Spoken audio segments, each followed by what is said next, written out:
Agora eu preciso falar que estou muito feliz que você está aqui. Obrigado. Né? A gente convidou o Thiago no primeiro encontro, mas não por conta de horário não deu, né? Eu estava viajando. Estava só viajando, tadinho. Não, mas eu agradeço muito, Mariana. Você e o Oswaldo. Eu queria muito ter participado do outro e não consegui estar aqui, mas agora consegui. Então a gente está muito feliz. Não, muito obrigado. Posso começar, Mariana? Então, obrigado, pessoal. Meu nome é Thiago, eu tenho pensado um pouco sobre a ideia de tipo celular, a ideia das células. Primeiro, um pouco de onde eu venho até essa bagunça aqui.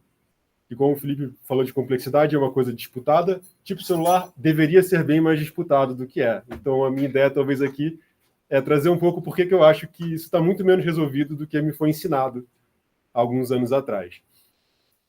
Eu sou biomédico de formação, fiz no ICB USP aqui, formei em biomedicina, fui para a área de bioinformática, no meu mestrado e doutorado, com o professor Helder Nakaya. E no meu doutorado eu caminhei para uma área de modelagem conceitual de tipos celulares usando grafos de conhecimento. Então, uma parte que misturava um pouco de computação, com um pouco de filosofia, uma parte que a gente chama de ontologia computacional, que lida um pouco com a lógica, tem um pouco dessa outra linha, biocuradoria, e tem vários pontos que vão se misturando, então acaba sendo um pouco uma interseção de tantas coisas que é difícil explicar exatamente de onde vêm essas considerações todas e dar um pano de fundo correto. Mas acho que disso caminhou para eu começar a ideia de fazer um pós-doutorado com o professor João Cortese, que vai falar depois, trabalhando um pouco mais a ideia de tipo celular. No meu doutorado eu tentei catalogar tipos celulares em bancos de dados e vi que eram bem mais complicado do que eu comecei, né, a pensar por vários motivos. Então, o que eu vou apresentar hoje é um pouco dessas ideias, dessas considerações que eu venho pensando durante o tempo. Algumas delas são mais sólidas, a grande maioria ainda é um pouco crua, então a ideia é apresentar e trazer essas problemáticas para a gente poder discutir e debater sobre diferentes ângulos. Então, um pouquinho sobre o que foi um tipo celular, começando um pouco da história disso, que era esse até o objetivo, pode ser que seja o objetivo do pós-doutorado com o professor João Cortese. Eu falo assim porque a gente começou a pensar, mandamos um projeto para a FAPESP, estamos nesse processo de conversa institucional para saber aonde que isso vai caminhar formalmente. Independente dos trâmites burocráticos, a gente pode começar a pensar. Eu queria trazer primeiro uma referência pouco conhecida, mas é muito interessante, que é de um professor chamado Andrew Reynolds, da Universidade Cape Breton, que publicou esse livro chamado A Terceira Lente, Metáfora e a Criação da Biologia Celular Moderna. Então, a terceira lente, nesse caso, é porque você tem 3 lentes para enxergar uma célula. 4 porque ele esqueceu a lente do olho, mas teria a objetiva, a ocular e a metáfora, que seria a terceira lente. E é uma brincadeira elegante usar uma metáfora para descrever metáfora, tem um pouco de recursividade. E aí ele trata esse tema da célula, é interessante pensar como o próprio nome célula é um nome que vem de uma metáfora do Hooke para um hexágono de abelha, que por sua vez já é uma metáfora para as células de monges, e que como ao longo da história da teoria celular, essa ideia de metáfora e as diferentes formas de a gente enxergar essas coisas afetam a forma prática da gente literalmente ver as células. E ele trata basicamente de 2 metáforas de plano de fundo. E quando eu li isso, eu falei, nossa, é verdade, eu nunca tinha parado para pensar que quando eu falo num programa genético, quando eu falo num circuito gênico, eu estou usando metáforas de máquinas. Ou quando eu falo de uma comunicação celular, eu estou usando uma metáfora social, de organismos que falam, né? E essas metáforas, elas vão se inserindo. E esse livro vai pegando toda a história, vai tratando dos inícios de como essas diferentes metáforas vão se embebindo no conceito de célula e, consequentemente, no que a gente pode chamar de um tipo celular. São coisas distintas também, uma distinção que nem sempre é trivial. E ele pega a história de um ponto de começo, que é um começo que a gente também tem em livros didáticos, que é a teoria celular de Schleiden e Schwann, que eram 2 pesquisadores alemães. E o Schleiden publicou um memoir sobre plantas em 1938, que o Schwann leu e escreveu sobre animais em 39. Então, o Schleiden colocava nesse memoir coisas como cada célula vive uma vida dupla. Uma independente sobre o seu próprio desenvolvimento e outra acidental no que tange ela virar parte de uma outra planta. Então, já é uma ideia. Eles estavam lá vendo o microscópio, não havia corante, não havia cortes muito finos, então era uma tarefa muito difícil você ver as células. E não só eles começaram a ver as células em plantas originalmente, como dizer, não, a célula não é só uma célula. Ela tem coisa dentro e mais isso, ela é um indivíduo. Ela é um ser. E a partir disso, você começa a ter uma teoria celular que tem uma individualidade atribuída às células. E o Schwann veio pegar essa ideia de plantas. No livro do Schleiden, ele inclusive fala: é impossível que isso seja aplicado em qualquer forma a animais, porque animais não têm células. Célula é uma coisa de planta. E o Schwann, um ano depois, vai falar: não, peraí, eu estou vendo aqui, eu acho que eu estou vendo uma célula, eu acho que eu estou vendo um nucleolo, um núcleo, eu acho que eu estou vendo a mesma coisa que você está vendo aí em plantas. E então ele conclui de uma forma geral que cada célula, que os animais também seriam dessa forma, compostos por células. E o Andrew Reynolds coloca de uma forma muito interessante, tratando dessa história, que o trabalho de Schwann não é sobre a célula como uma unidade anatômica, necessariamente, como um constituinte do corpo, mas como uma unidade de desenvolvimento. Ele fala explicitamente: os tecidos são feitos a partir de células. As células criam tecidos. Beleza, isso é um plano de fundo sobre células, houve muitas correntes diferentes. O Schwann ganhou por esse trabalho que ele publica em 39, com 29 anos, que tem um monte de coisa num pequeno livro, assim, que ele introduziu o termo metabolismo, ele descreveu as células Schwann, que hoje são conhecidas como células Schwann, neurolemócitos, constatou essa presença de núcleos em células animais, e as células animais em si, e declarou que todos os tecidos animais são constituídos a partir de células. Ele ganhou a medalha Copley, a partir disso, que era o Nobel da época, 8 anos depois, só que ele não produz mais textos sobre teoria celular desde então. Ele vai trabalhar em Leuven, na Bélgica, e vai fazer outras coisas. Então, isso é meio que o fim de Schwann ao que tange a teoria celular. E tem muitas coisas interessantes aí no trabalho dele. Isso é reconhecido como uma base original. Tem esse livro muito legal da professora Maria Alice, que vai falando um pouco dessa história também. Eu acho que vai ter um aluno dela falando amanhã, né, João, aqui, provavelmente com mais propriedade que eu, sobre essa parte da história da teoria celular. Mas eu acho que um ponto muito interessante, eu acho que esse trabalho é lindo, ele tem várias coisas interessantes, mas uma das coisas que é muito marcante é que ele bota as células em primeiro plano e os tecidos em segundo.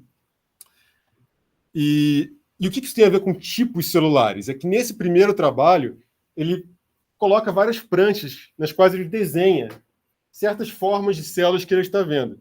Então, isso é de certa forma... E dá nomes. Isso aqui é uma célula da linfa, uma célula do muco, uma célula... Ele usa corpúsculo. Um corpúsculo da linfa, do muco, do sangue. É uma célula de gordura, é uma célula pigmentar. Então, ele já começa a fazer uma tipificação, ainda que não num catálogo formal, mas com pranchas catalogando essa diversidade e variedade, e adiciona um sistema de classes também. Ele classifica essas células em células isoladas e independentes, ou células que são independentes, mas estão unidas num tecido contínuo, como um epitélio. Ou são tecidos nos quais essas células coalesceram de alguma forma, que não é um conceito nem de célula, nem dos tecidos específicos que a gente teria atualmente, mas são formas de pensar a partir disso que, de certa forma, deu origem ao que a gente pensa como célula hoje. E por aí vai. E eu acho que isso tem bastante a ver com como a gente pensa como células, pela parte anatômica, fisiológica, isso foi interagindo com outras formas de pensar. Isso aqui é a forma que eu aprendi sobre células, né? Que talvez alguns de nós que temos origem da biologia aprenderam sobre células. Isso aqui é o livro da Sônia Lopes, de Bio, que é também colega ou não sei se ela está aposentada ou não, mas aposentou, mas da biologia da USP. Isso aqui é o livro dela, baseado no Junqueira e Carneiro, que é do ICB, então é tudo em casa, né? Mas esse livro de Junqueira Carneiro, inclusive, é muito importante. E é como a gente aprende sobre células na faculdade, ou de forma geral, que é a partir de histologia. A gente aprende em histologia sobre as células, ou sobre os tipos celulares. Então, a gente tem uma formação que já começa a colocar, olha, a gente tem os tecidos epitelial, conjuntivo, nervoso e muscular, e tem as células que fazem parte desses tecidos. Então, existe talvez aí 2 modos de se enxergar, e eu tenderia a dizer que a gente começa a ser instruído nessa segunda forma, do tecido, e temos as células. E essas coisas, e essa relação anatômica da célula, ela fica muito entranhada na forma que a gente pensa. Então, isso é um pouco de como foi as células no geral e como foi para mim, como eu cheguei à ideia de tipo celular através da minha formação. Pega um livro como esse, pega um Albert, tem um número muito claro de células, são por volta de 200 tipos celulares ou 300 tipos celulares. Eles estão bem consolidados, agora resta a gente entender como eles se organizam, como eles se formam, quais genes e proteínas estão envolvidos nas suas funcionalidades. Quando eu comecei meu doutorado, eu achava que isso era razoavelmente verdade. E hoje eu não acho. Eu acho que é muito mais profundo a complexidade, usando numa forma bem ampla, complexidade associada a isso. Então, vai um pouco de considerações sobre o que é um tipo celular agora, ou pelo menos o que eu vejo sendo. Então, isso aqui é também um exemplo. Eu vou trazer umas pinceladas de ideias para a gente poder conversar e tudo mais. Esse foi uma matéria de 2017 na Cell Systems que perguntou para várias pessoas brancas da Europa e dos Estados Unidos o que elas achavam que eram tipos celulares. Pessoas brancas importantes da Europa e dos Estados Unidos. Isso para notar que existe pessoas da Europa e dos Estados Unidos que vêm da área de biomedicina. Então, ninguém da área de filosofia, ninguém numa área mais ampla. Então, você tem mas ainda uma homogeneidade nessas opiniões, mas são homogeneidades com uma diversidade também. Então, pessoas dizendo que talvez a gente deveria classificar células como os demógrafos classificam pessoas. Você não tem um tipo de pessoa, você tem certas categorias de IBGE e você classifica assim. Ou pessoas dizendo que, olha, eu acho que a gente vai medir tudo, medir um monte de figuras estáticas com single-cell RNA-seq, e essas montes de figuras estáticas, daí vai emergir uma classificação hierárquica e descritores que aí sim eu vou classificar as células. E tem outras pessoas, por exemplo, esse Alfonso Martínez Arias, que fala que hoje em dia o surgimento da transcriptômica de células únicas criou um pensamento que a célula pode ser definida em termos dos genes que ela expressa, mas pensar nisso é como definir uma pessoa pela forma que ela parece, e isso não é nem suficiente nem acurado. E a resposta no final é que nós não temos os conceitos para conseguir dizer o que é um tipo celular ainda. Então, existe uma tensão. Existe uma tensão, existem visões, existem pessoas que estão muito certas que sabem, pessoas que estão muito certas que não sabem, mas sabem como deve ser, e pessoas que não sabem o que não sabem e que estão aqui falando para vocês um pouco do que eu acho que outras pessoas também não sabem. Beleza, então tem várias opções, tem várias formas de organizar, e uma forma que a gente pode ver essa demonstração é quando você pergunta quantos tipos celulares humanos existem. Ou se você perguntar, eu perguntei uma vez no laboratório que eu fiz o doutorado, pessoal, quantos tipos celulares humanos já foram descritos? Que é uma pergunta muito mais fraca. Quantos já foram descritos? Teve gente que falou entre 100 mil e teve gente que falou mais de 1 milhão. Isso são os que foram descritos.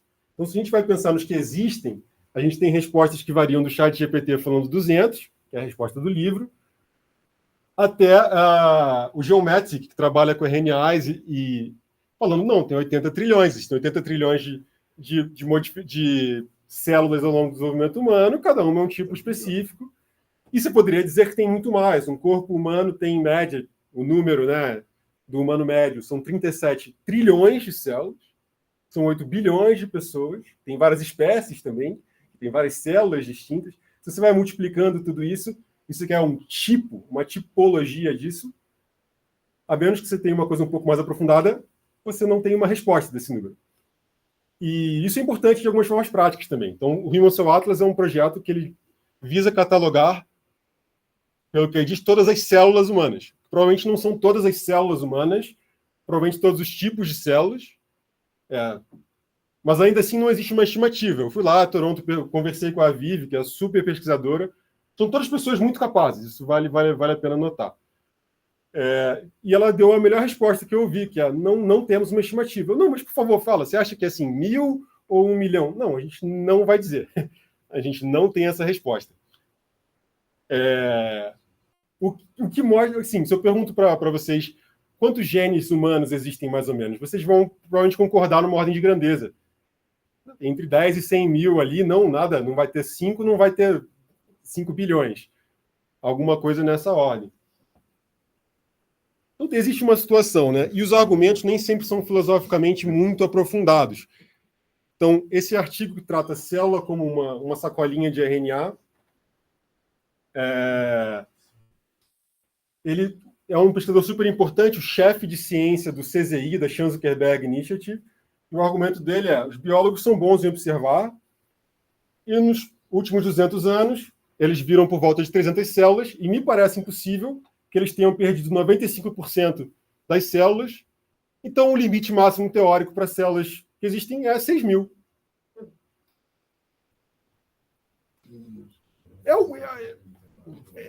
É um argumento de guardanapo, assim, uma conta de guardanapo publicada numa Cell Press, uma revista grande. E eu diria que é um argumento que ainda falta um desenvolvimento, digamos assim. E esse que foi um outro artigo, uma matéria na Nature ano passado, que também pegou várias visões de várias pessoas, elementos técnicos e tudo mais. E tem basicamente duas conclusões. Uma, que alguém que olhou muitas células e falou: cada célula é um floco de neve especial. Não tem como a gente classificar, porque cada uma é especial. E a Honghui Zheng, que é a chefe do Allen Brain Institute, super pesquisadora também, falou que um tipo celular é um grupo de células que são semelhantes umas com as outras e distintas de outros grupos de células. O que é válido, mas talvez seja um pouco limitado.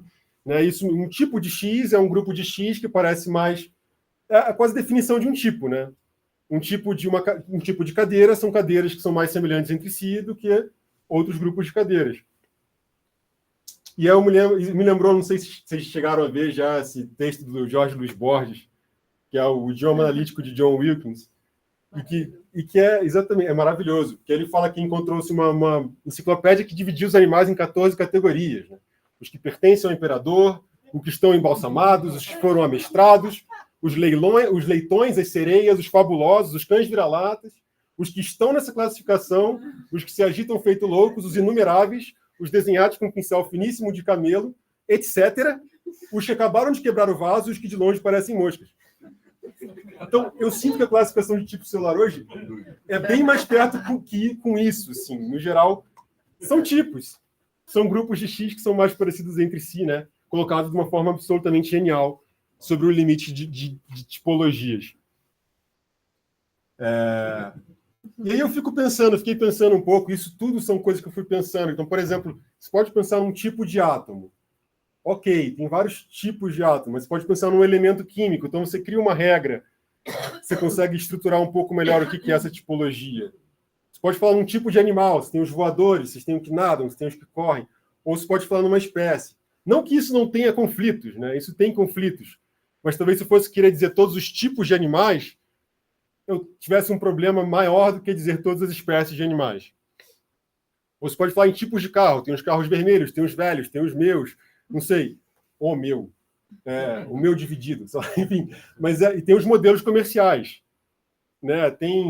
Que são classificações com um propósito. Os tipos de pessoa é impossível dizer todos. Mas as ocupações, bem, você vai criar um MEI, tem os quinais ali do MEI, tem as categorias de ocupação. E por aí vai.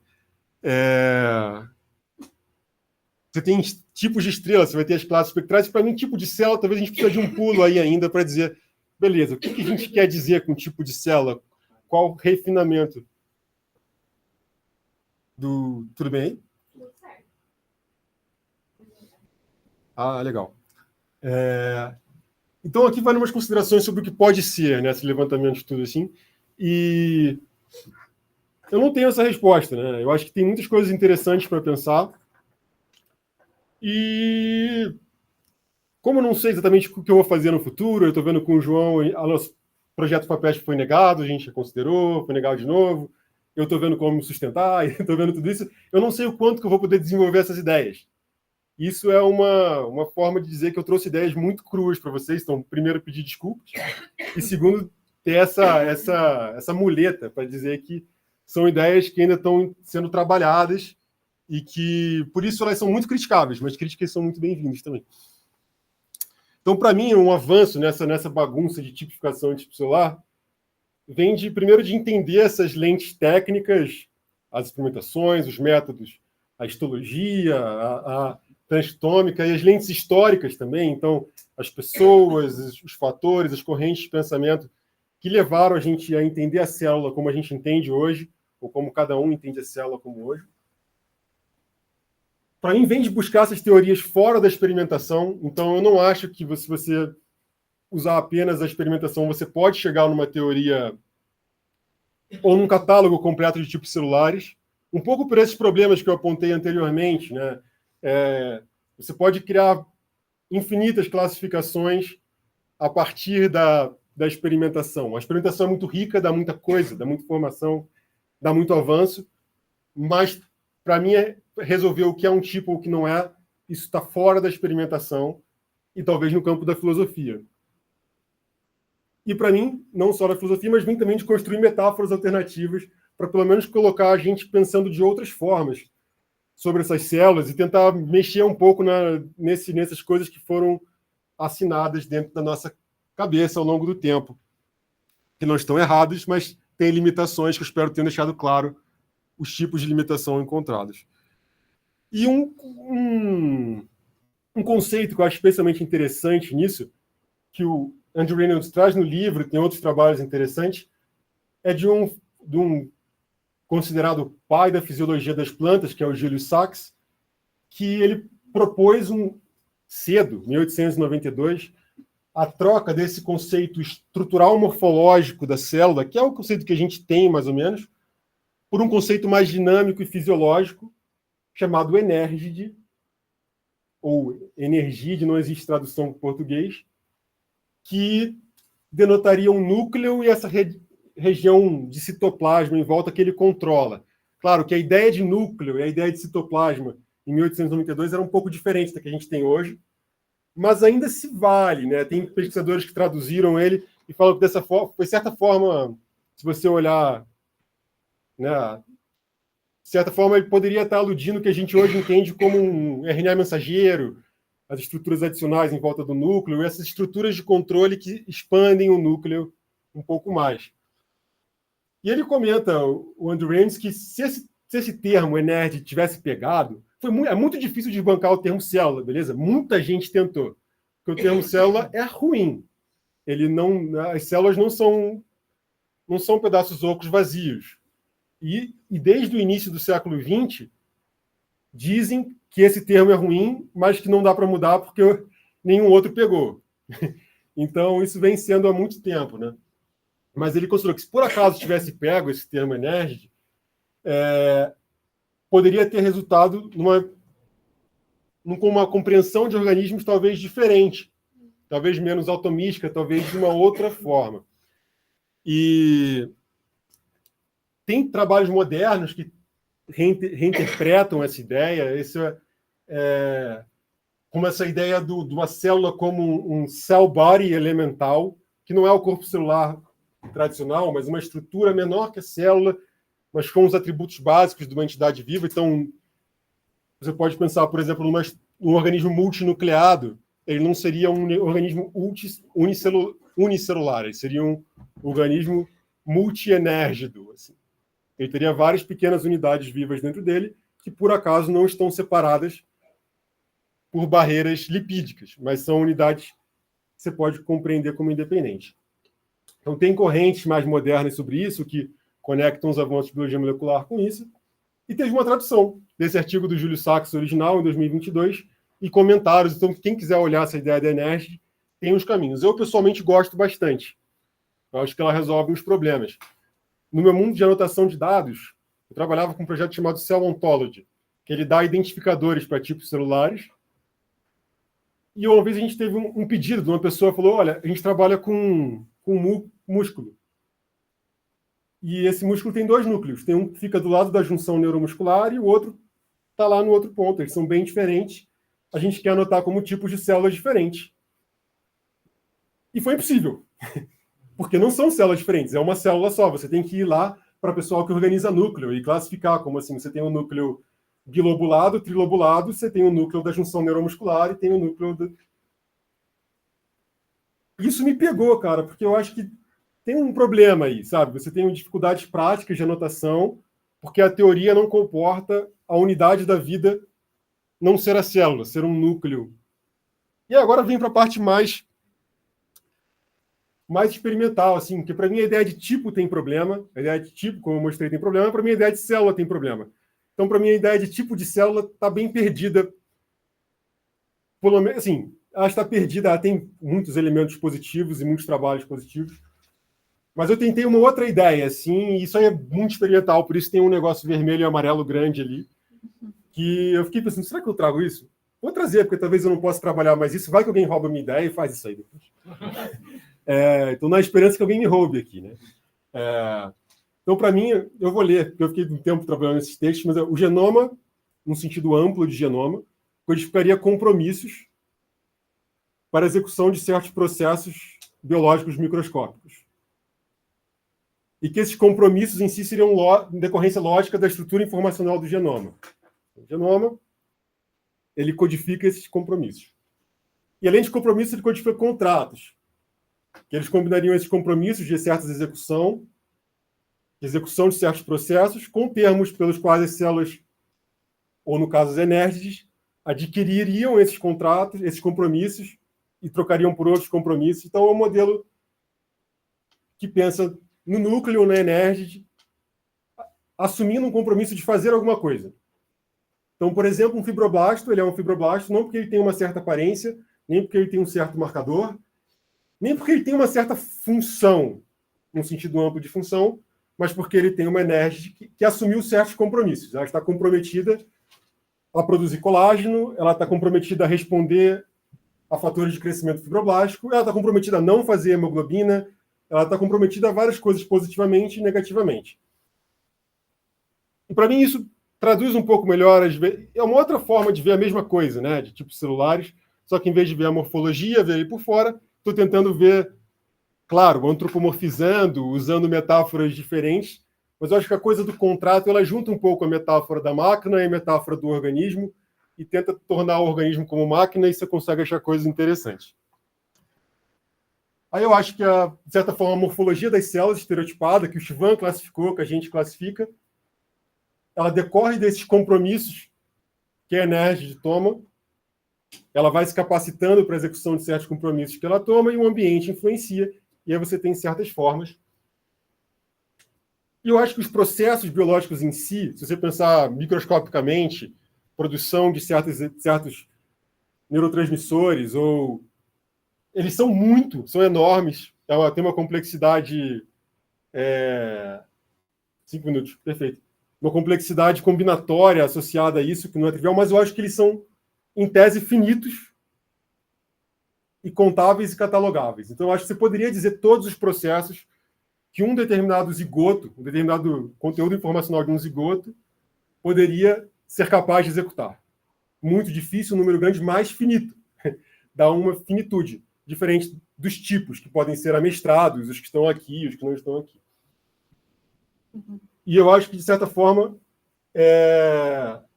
assim como os processos são finitos, também poderia ser possível, nessa estrutura de um genoma, definir esses são os compromissos que as células podem assumir, dado esse genoma, num sentido amplo, genoma, epigenoma e outras estruturas informacionais genéticas.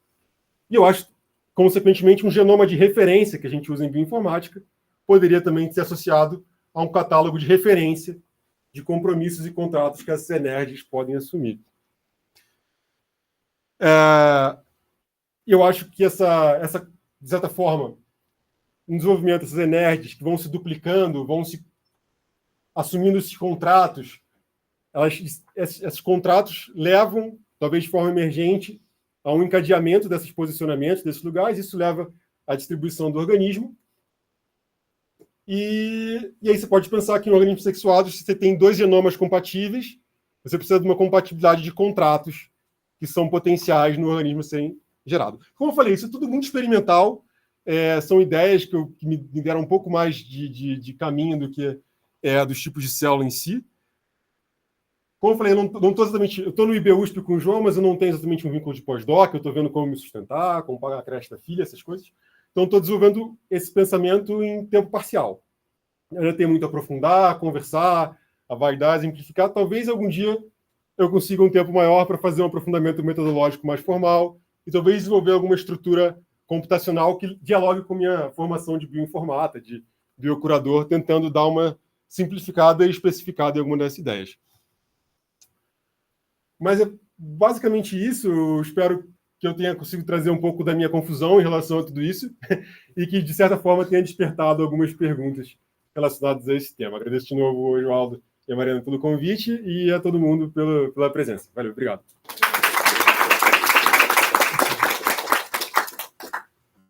Obrigada, Tiago. A gente tem 2 minutos para perguntas. Por favor. Sidney. Você pensa em sentido da bioinformática, né? Uhum. Epigenética, acho que tem tudo a ver com isso. Eu acho que... Né, sim, acho que quando você entra no mundo das ômicas, né? A metabolômica, a transcriptômica, a genômica, a epigenômica de vários tipos, a metilômica, tem várias formas de você entender essa complexidade, né? Eu acho que tem muito a ver, eu acho que dentro dos sistemas de informação que representam células hoje, eles são bastante centrados nos genes expressos e nas proteínas. Então, você tem várias bases de dados de marcadores de tipos celulares, que são geralmente marcadores a nível de expressão gênica. Você tem marcadores proteicos. Você tem certas bases, pessoas que discutam, talvez você levar em consideração a epigenômica, a estrutura... Porque, no fim, vai ser, de certa forma, uma epigenômica que vai controlar o que o genoma está... Esse contrato, o compromisso, é algo epigenômico, naturalmente. Essa ideia seria uma ideia epigenômica, seria uma estrutura epigenômica que bota a célula num determinado estado dinâmico conformacional que vai prender ela numa certa condição de compromissos e vai colocar ela num certo lugar, mas isso naturalmente vai ser controlado pela epigenômica num sentido amplo. Essa coisa do que é intrínseco e o que é extrínseco. A epigenética é como o ambiente vai interferir nessa limitação a função no limite. Claro. Né? Então, no caso, seria um fator extrínseco que interfere no que é o tipo celular que você pode identificar. Perfeito. Eu acho que a coisa do ambiente envolvido, né, ele vai influenciar a morfologia das células de forma muito grande, ou o fluxo de desenvolvimento do indivíduo, mas, de alguma forma, todo mundo se formou um ser aqui, né? Em ambientes muito distintos, lugares distintos. Então, tem alguma coisa no conteúdo informacional, genoma lato sensu, dentro de um zigoto, sabe? Dentro de um zigoto existe conteúdo informacional para lidar com todas essas variações que o ambiente vai trazer, de certa forma. Então, isso está incluído na conta, né? Está incluído na conta do genoma, mas genoma no sentido amplo, assim, eu estou evitando me prender muito ao genoma, epigenoma, a coisas mais sólidas, porque é abstrato mesmo, eu estou explorando ainda. E outra coisa mitocôndria, eu lembrei. Tem bastante gente inscrita agora. Então. Mas depois a gente conversa mais. A gente tem 2 comentários online. A gente tem o Vinícius, aí o Lucas, Romeu, Guilherme, lembra do Guilherme? Uma moça que é no seu nome, um moço que é no seu nome, e aí o Felipe. Então vamos tentar ser rapidinho, talvez? Ou fazer em bloco? Pode ser. Tem cognição para isso? Nossa, talvez. Tá, vamos tentar. Seu objetivo, Felipe. Vinícius. Tá, na verdade, então eu vou falar minha pergunta. Eu só queria fazer uma sugestão sobre você estar falando de metáfora e parece que isso estrutura muito o seu trabalho, né? Você tá utilizando esse conceito para de repente pegar diferentes referências para poder definir um tipo celular. Foi o que eu entendi mais ou menos, assim, parece uma base filosófica que você tem. Acho que tem um filósofo chamado Haré, que ele vai trabalhar com a ideia de modelos, e ele usa analogia ao invés de metáfora. Então, talvez isso possa ser interessante, porque ele descreve como você faz analogia entre diferentes mecanismos de diferentes áreas para você poder gerar um modelo que também tem a mesma forma, digamos assim, o mecanismo é comparado em duas áreas diferentes. Então, talvez possa ser um negócio que possa, talvez, ajudar na estruturação. Então, perfeito, é isso. Perfeito. Qual o nome? Depois sim, escreve no lugar. Eu escrevo. Tá. Posso aproveitar o que ele falou? Rapidinho. Não, rapidinho, agora não tem nada a ver com a pergunta que eu ia fazer, mas ele falou uma coisa interessante e a biologia usa muito então, essa questão da analogia em contraposição da homologia. Então, a asa de uma mosca, que é muito distante de um pássaro, ela é análoga. Ao mesmo tempo, a asa do pássaro é homóloga aos nossos braços. Mas, então, você usando a analogia, em vez da homologia ou a metáfora, você está aproximando função de organismos muito distantes evolutivamente. É uma ferramenta interessante essa. E aí a outra, a dele toca nessa questão do intrínseco e extrínseco. E o que me chamou a atenção, que eu gostei, assim, que deu uma chacoalhada, né? Eu sou bióloga também, fiz citologia, estudei nesses livros, etc. É que eu gostei quando você disse que os tipos celulares acabam sendo infinitos, porque cada célula, no final das contas, seja a enérgica, como é que chama aquele termo, ela vai sofrer uma alteração que a vizinha pode não sofrer, ela está numa relação diferente no tecido, uma exposição diferente, ela pode passar a ter uma expressão diferente por causa da alteração. Tem um dinamismo que eu acho que tende para um infinito teórico aí dos tipos. Né? Legal. Obrigada. Lucas? Tudo bem, Thiago? Boa tarde. É a terceira vez que eu vejo sua palestra e a primeira vez que eu vejo você propondo os Energies, e eu achei muito legal. Você avançou muito das outras vezes que eu vi a sua pesquisa e eu fiquei muito, muito interessado e espero que você consiga avançar. A minha dúvida vem no conceito da própria definição da Energies que você apresentou. Pelo que eu entendi, você entende que a definição de tipo celular morfológica ela tem uma série de problemas. Mas a definição de Energies que você apresentou, ela também parte do conceito morfológico de núcleo. Mas você também, ao mesmo tempo, coloca a questão da informação genética e dos compromissos. Como que é isso? A Energy, ela é um conceito misto, tanto morfológico quanto informacional? Ou ela é só informação? Seria só um genoma e seus compromissos? E a membrana do núcleo é irrelevante? E uma célula sem núcleo não é uma Energy? Então, são essas minhas perguntas nesse sentido. Uhum. Legal. Posso pegar essas três juntas aí? Essas três perguntas? E aí a gente vai nesse bloco. Que essa é muito interessante, né?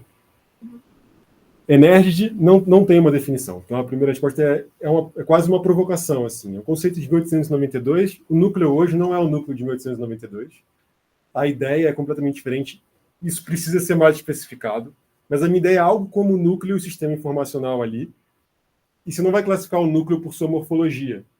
Isso seria realmente chovendo molhado. Você vai ter um núcleo grande, um núcleo pequeno, um núcleo triglobulado. Por isso que não é um núcleo, a unidade que tem que ser classificada. É algo diferente. É um núcleo como um sistema informacional, como um sistema que guarda informação e executa. A minha conclusão é que células sem núcleo não são vivas. No sentido em eucariótico. Então, acho que diria que talvez isso pode ser uma decorrência longe, assim. Então, sei lá, uma hemácia é uma célula, mas ela já não tem mais compromissos, ela é um subproduto de uma hemácia humana anucleada, né? Então, acho que tem coisas interessantes aí e tem considerações fortes e provavelmente problemas que vêm daí. Nisso eu puxo a questão do infinito, que a a coisa do infinito é realmente um número infinito de possibilidades. Acho que essa pergunta era nessa direção, né? Eu gravei só. E se você for pensar, por exemplo, tem células que são definidas pelo seu tamanho, se ela é um pouco maior ou um pouco menor, você poderia definir uma célula pelo tamanho, diâmetro médio. Se você vai ter um diâmetro médio, você tem... Se eu fosse classificar células pelo seu diâmetro médio, é literalmente infinito. Eu posso usar qualquer infinitos diâmetros para classificar. Ou próximo de infinito, não sei. Então, realmente, é um problema. E no meu doutorado eu fui catalogando células, fui tentando jeitos de catalogar, fiz um catálogo usando uma base que é parecida com a Wikipédia, cataloguei lá 5.000 células, fiquei lendo artigos, buscando, tentando achar uma coisa. Dá para fazer. Você consegue regras pragmáticas de como achar um tipo celular no texto. Mas, se você for considerar todas as regras que são usadas, você chega no infinito de fato. E cada célula tem sua individualidade, no fim das contas. E isso é muito bonito, é muito legal. A gente pensar nisso é muito, muito legal, né? E puxando para a parte da analogia, a ideia da metáfora é justamente isso, é você trazer associações de outros lados, né? Eu quero ver mais sobre essa construção de analogia e metáfora. A metáfora faz uma coisa muito parecida com a analogia, mas ela, de certa forma, ela cutuca um pouco mais, né? Ela é um pouco mais afiada, no sentido que ela é mais afiada. A metáfora é mais afiada, né? Ela provoca você a pensar em outras formas que aquelas coisas são parecidas, né? Então, se eu falo uma célula é como isso invoca certas imagens. Se eu falo que uma célula é isso, a vida é uma estrada, ou a vida é como uma estrada, isso invoca coisas um pouco diferentes. E talvez os dois tenham um papel no ecossistema de como imaginar as coisas, mas é com certeza um ponto para explorar. Tá. Não sei se acabou o tempo. Não, a gente tem mais 1 minuto e a gente tem mais 5 pessoas. Romeu. Eu comecei minha vida patologista, eu era de citologia, de microscópio, então eu não tenho muito a contribuir para isso, não. Depois eu virei biologia molecular, aquela coisa. Mas eu captei de sua fala um aspecto que eu achei interessante. Também não sou esteticista, não, mas eu captei um aspecto interessante, é mais uma pergunta. Você falou que essa tal de energia poderia ser definida como o potencial que ela demonstra e o que ela não demonstra. Eu achei isso interessante, que isso define alguma coisa de um modo tanto positivo quanto negativo e contribui bem. É isso que se chama a teoria estatística de Bayesiana. Se for assim, eu acho bonito. Acho muito legal. Minha formação de estatística também é limitada, né? O Bayes, no geral, ele trabalha com probabilidade de transição, que pode ter coisas a ver ali de como uma teoria bayesiana de como uma energia vai se transformar em uma outra coisa, que faz ou não certas coisas, e não outra, né? Acho que tem coisas interessantes aí. Legal, Papena, obrigado. Então vamos fazer um bloco rapidinho, Guilherme, você e você. Se você puder falar o nome também. E aí, Thiago, beleza? Segunda vez que eu venho conversar, acho que eu nosso da última vez. O que eu fiquei pensando, acho que tem bastante que a gente conversou da última vez também. E tá, essas coisas que tu trouxe também, achei muito bom aquele slide que tinha tipo de estrela versus classe espectral. Eu acho que esse é o caminho, né? Pensar nisso. Tipo, uma parada cotidiana e classe, talvez seja. Mas eu acho que é isso, porque tu trouxe a galera que queria distinguir 2 tipos de músculo, alguma coisa assim. E daí, mas eles não conseguiam pela maneira normal. Eu acho que tem bastante a ver isso. Qual é a função da separação em tipos, né? Talvez antes de catalogar quais são os tipos, catalogar quais são as funções de tipos. E daí, por exemplo, tu falou essa questão do contrato, eu fiquei pensando, a célula cancerígena é uma célula que rasgou com todos os contratos, né? Que tá aí. Então, tinha esse sentido também. Legal.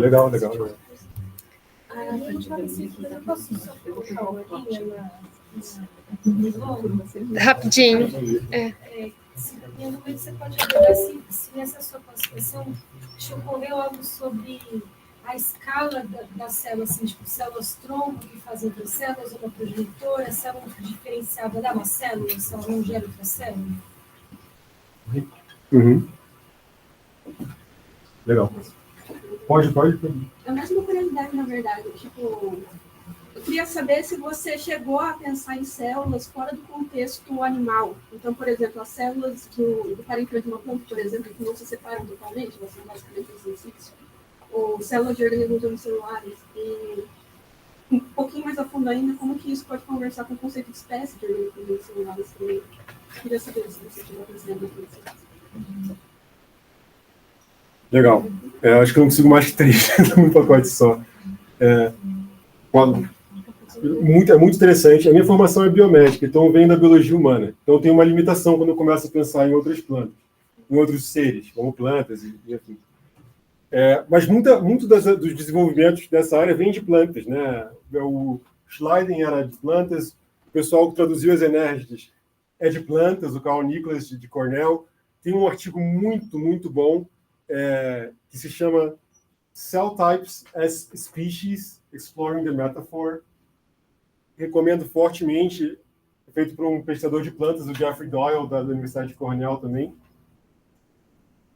E quando você sai do humano, você encontra outras coisas. E aí, apesar de eu não ter tanta propriedade para trabalhar nessas áreas, eu tentei pensar de uma forma que abarcasse. Então, por exemplo, quando você pensa numa célula na humana, a gente tem a ideia de diferenciação terminal. Então, você tem uma célula que não sei, você tem um osteócito, ele é um osteócito, e o osteócito, o contrato dele é isso, ele não vai se transformar em mais nada. Quando você pega alguns outros organismos,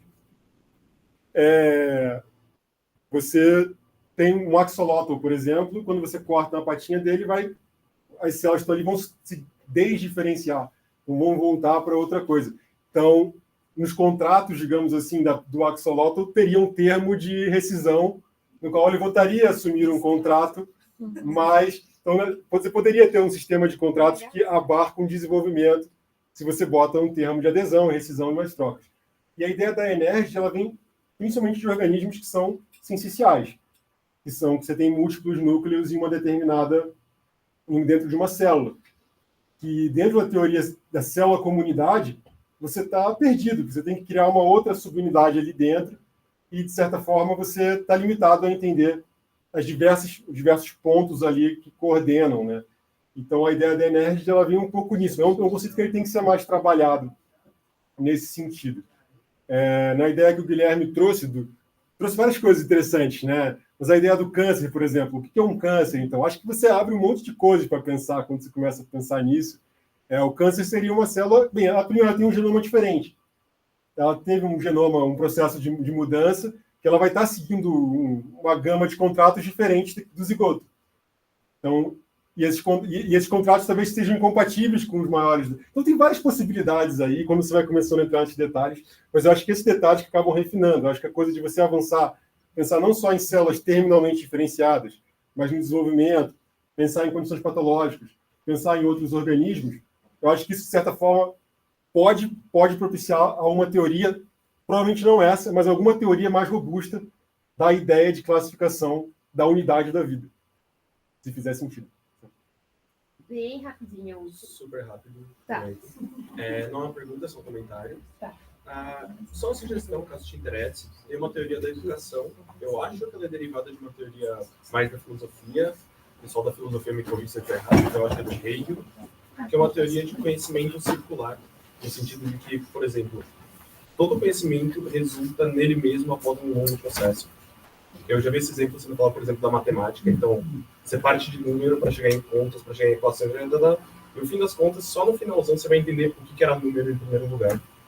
E eu acho que isso que você trouxe trabalha muito com isso. Então, a gente colocar a célula como unidade básica da biologia faz com que entender o que é uma célula precise que você passe por toda a biologia que viria depois, para só aí fazer sentido voltar para o ponto inicial e entender o que era aquilo.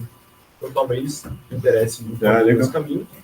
E dentro disso, só para então falar aqui da ideia da célula como forma, célula como função, existe uma discussão bem legal, eu até tive essa discussão com os colegas, sobre as questões de real e virtual. Real sendo a coisa, de maneira bem leiga, assim, sendo a coisa exercendo sua função, e virtual sendo a coisa como que desligada, a coisa como que não exercendo seu papel, vamos deixar assim. E essa discussão entrou em campos como, por exemplo, uma célula fora do corpo ainda uma célula, porque ela não está atuando dentro da função que ela deveria estar atuando originalmente, se a gente pensar no corpo, coisas assim. Então, é isso, ficam as duas famílias. Muito rápido, então, porque eu estou entrando aqui no jogo. Dentro da Eu célula... dou o meu tempo, hein, se puder. Dentro da... Não, por favor, não. Quero ouvir você falando. Dentro da Cell Ontology, que é a ontologia no sentido computacional, um catálogo de células que anota e tem uma hierarquia ali e tudo mais. Para fugir desse problema da célula fora do corpo, eles tratam a ideia de célula nativa. Então, uma célula dentro do corpo.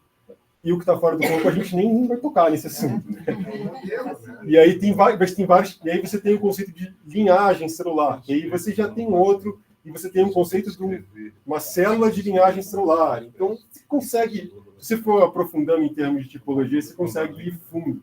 Eu cheguei a pensar um pouco sobre isso, mas aí você entra em outras searas, né? E você entra em problemas também muito, muito grandes, porque você chama a mesma coisa que está uma coisa que veio de um camundongo e está numa placa de Petri, de uma coisa que está dentro da minha cabeça, elas têm o mesmo nome, elas são coisas diferentes. Então, tem problemas aí muito interessantes também, que eu explorei pouco ainda, mas tem bastante pano para manga. Boa indicação. E obrigado do aprendizado circular, é isso? Conhecimento circular? Eu conheci com esse nome, eu não sei. Tá. Eu vou procurar as IAs, vão me dizer a resposta. Valeu, obrigado. Muito obrigada, Thiago. Desculpa outra vez.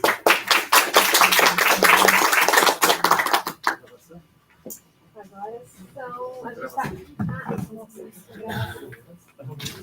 Realmente.